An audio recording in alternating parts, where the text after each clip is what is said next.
how to change the background color of your Squarespace website. So I have just logged into my account, and from the dashboard I've clicked on website, which has loaded up my Squarespace website.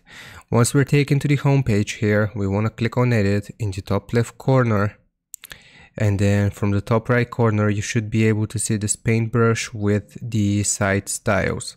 So just click on it and you should be able to see fonts, colors, animations, spacing, all of these options here. But we want to go to colors here if we want to change our background on Squarespace, and then simply locate the background color right here in the palette.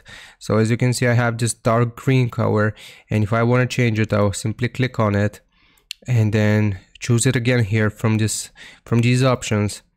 And here I can change the color to whatever I want. And as you can see, as soon as I play around with this slider here, it automatically changes my background color on Squarespace. So that's how you do it. Then go back, and you want to save your changes here from the save button, and that's how you do it. I hope this helps you out. Leave a like and sub, and I'll see you next time.